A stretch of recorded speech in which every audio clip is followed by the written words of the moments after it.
Our house is our primary asset. It's where our wealth, if we have it, is. It's in your home. And if people were counting on that as part of their wealth, as part of their asset, as part of their retirement, it is worth less than it was 4 or 5 years ago.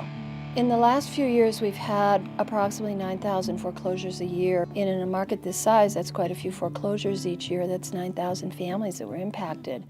It's sort of been a tumbling cascade of woes. So we have vacant and abandoned properties, properties that have lost value, people who've lost their homes.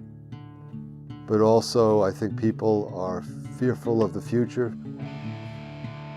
They don't see the value in their properties. People feel poorer when their house is worth less.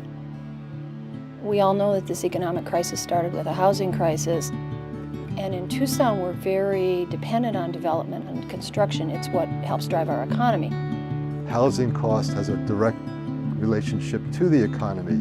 People were paying 50% of their income for housing, and with less money to spend on food, clothing, entertainment, transportation, well, obviously that also impacts local businesses.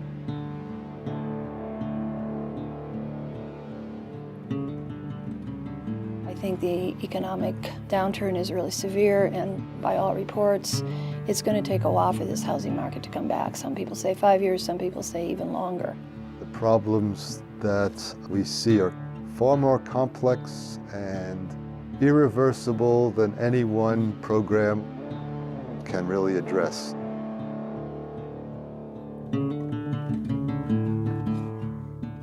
In early 2008, home prices were falling, foreclosures were up, and some action needed to be taken in the community. The Industrial Development Authority of Pima County decided that it would form a land bank to buy up foreclosed properties, and that land bank entity is SALT, Southern Arizona Land Trust, a nonprofit support organization for the Industrial Development Authority. SALT was able to buy up a number of properties, get them off the market, improve them, and have them rented out at affordable rates. In the summer of 2008, Congress passed a program called Neighborhood Stabilization Program, number 1. They granted money to government agencies only. They allocated it where it was needed the most to do exactly what SALT was doing. Pima County received $3 million, the city of Tucson about $7 million. So we were fortunate to have the experience of NSP1 when the next administration put together the American Reinvestment and Recovery Act, or ARRA. Included in that was $2 billion for the Neighborhood Stabilization Program. NSP2 was a competitive grant. SALT lent its expertise and experience to Pima County to put together a grant proposal so that Pima County and SALT and other agencies could use those funds to benefit our community. Part of the grant was scored on need, and Pima County, Arizona, has a tremendous need. We saw that SALT would be a critical partner in this because, one, they understood the issue, and secondly, they had a strategy. We had the expertise, we had the experience. We were already doing the work that we were seeking the grant funds for. The funds were distributed through a competitive application process. Pima County put together a consortium to submit an application. Out of hundreds of grants submitted from communities across the country, our grant was scored as the second highest of all the grants. Out of 480 applications, we were one of 56 to receive an award. PNIP stands for the Pima Neighborhood Investment Partnership. The county is the lead agency, and we are partnered with the City of Tucson and 7 nonprofits. We've opened an office where we can have public meetings and events and distribute information. We've received a grant through the Neighborhood Stabilization Program to purchase foreclosed properties, fix them up and resell them, to demolish abandoned and vacant structures that are blighted in the neighborhoods, purchasing vacant and underutilized properties, multifamily housing units, as well as redevelop vacant lots, holding it until the market comes back and making them available, releasing those properties. The funds have to be spent on the acquisition and rehabilitation of foreclosed houses. And that rehabilitation must include a green element. They must be made more energy efficient. There's a commitment on the part of the federal government to pursuing green industries. And this is merely one step in that process. For moderate or lower income owners, utilities are a big percentage of their monthly bills. So if we can help people reduce their energy usage and therefore reduce their energy costs, we've helped guarantee that this house will remain affordable over a very long period of time. These homes are the ones that the investors don't want. You know, they need significant rehabilitation.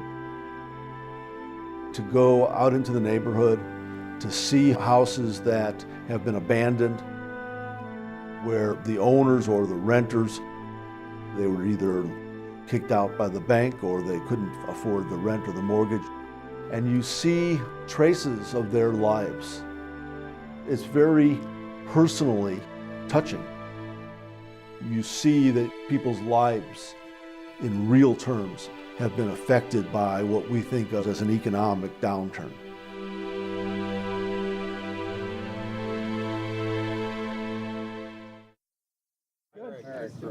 Okay. Another good thing about this program is that it's a consortium, it's a collaboration. So we're also bringing in outside architects and planners and other professionals to try to help us create this process that can be replicated throughout the neighborhood.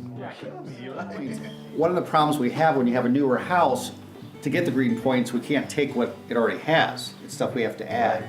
So to get the green points on a house like this is a little more difficult. The walkthrough and evaluation process, I think, worked great. We've had lots of meetings, they're very concise, talk about what we're doing, bring everybody on board. We walked through the properties, the contractors gave their ideas. There was a consensus talking about what work needed to be done. Okay, so if they can't slide it far enough sideways, they need to go up and down, and we'll discuss that on the double hung windows. How they thought it would work, products that might be better than some others. Okay, so we need to put it in. And then through that consensus, the scope of work was made so that everyone would bid apples for apples. So let's just plate that off, just like we have the other one up above there. Okay, so no open shelf. We need to plate it in, micro vent to the exterior. And it was a great process. Ceiling and drywall. Correct. Okay? Yeah, that's a bid. This is just standard, not an alternate. Yeah, let's just make it a standard item. I think that's gonna be the simplest thing here. We're gonna put drywall on the ceiling. We're gonna insulate this space. The walkthrough and evaluation process, I think, worked great for the scope and the rehab work on these projects. Some of the houses may only need very cosmetic things like carpeting, painting. Other houses may need completely upgrading the electrical or the plumbing, a new air conditioning unit, a new heater. It depends on what the house needs. That will be the scope of work for the rehabilitation. We get into some of these houses and they're pretty clean. Others are an inch away from a tear down.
widened hallways, redid bathrooms, redid kitchens.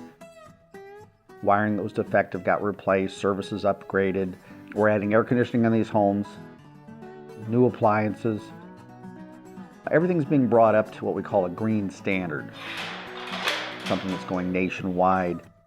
Getting away from carpet, going to tile totally. New windows that are low E glass, double pane, low usage toilets, faucets. We replaced all the water heaters with Energy Star rated water heaters. We put fans in the bedrooms.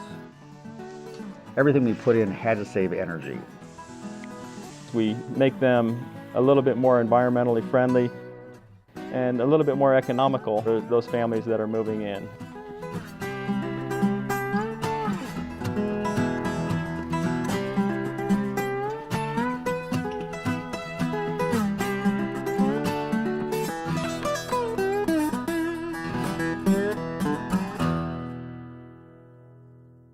The workers, the contractors, the suppliers have bent over backwards to make this program work. The stimulus money was about investing in the community and helping people make decent wages. If we're investing in a neighborhood, in a community like Tucson, we hire from that community. It's part of our mission to make sure that our expenditure on services, whether it's landscaping or construction, go to a large proportion to people living in those neighborhoods. This grant provided SALT with $8 million to spend in two different categories. The first category is acquisition and rehab, and the second category is land banking. In land banking, it's a pretty broad category, and we're going to be buying a wide range of real estate assets, holding those for the long term before we need to determine specifically what the end use of that property is going to be. And we're in a unique situation to be able to do that. We are a support organization of the Industrial Development Authority of Pima County, and their goals include affordable housing, industrial development, economic development. Anything that they would be doing that might use property, SALT will continue that long after NSP2. Since everything that SALT does right now touches on real estate, it's very much dependent on where the housing market goes and the rental market goes and the economy goes in southern Arizona. We expect to have a number of assets from that grant that we will continue to manage once the grant is over. We expect to have 40 to 50 single-family houses. We expect to have an apartment complex we'll own jointly with our sister company. And we also expect to have some land that will be used for future development. The overall goal here is to bring some stability to the market, where a working person can get a mortgage and buy a house, and it's affordable to them. The program is definitely broad in that it addresses both the low-income populations and a more moderate-income population as well. Eligibility for a neighborhood stabilization program is 120% of median income, which translates to about $70,000 for a family of four. Anyone earning less than 120% of the median income can buy a foreclosed home in the target area. It's not like it's white picket fence, 2 parents, 2 kids kind of family. It's open to anyone. 25% of all funds for NSP2, that's about $4.5 million of the funds that have come in, must be utilized for the benefit of families earning less than 50% of the area median income.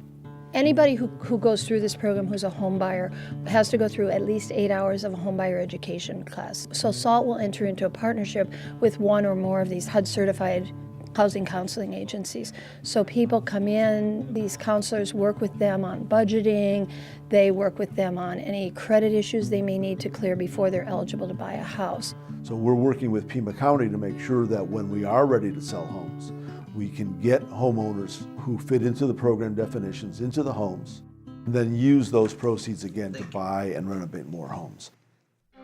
They're trying to create an organization that's capable of sustaining itself, that won't need additional grants to keep going.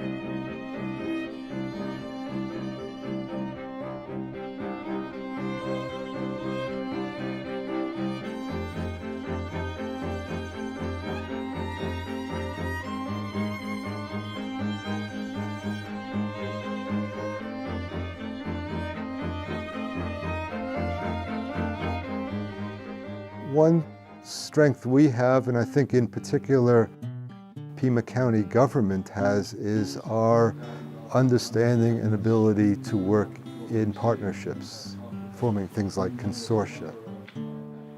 They have expertise that they can share with each other, and people can learn and can sort of use some best practices.